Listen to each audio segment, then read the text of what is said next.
Nu kör vi. God morgon.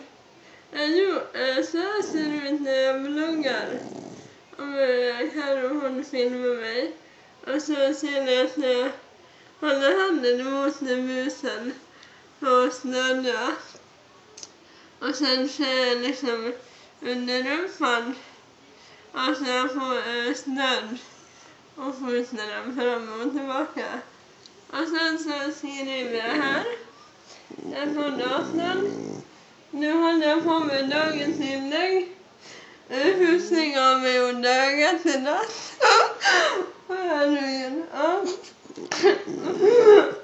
Jag får med självständighetsmodig här då. Ja, jag tror det kommer jag zooma. Jag skriver här. I natt fick jag under ögat så det bara skriker om det. Och så kör jag punkt. Och sen håller jag musen bara över tangenterna. Sen blir det kanonbra.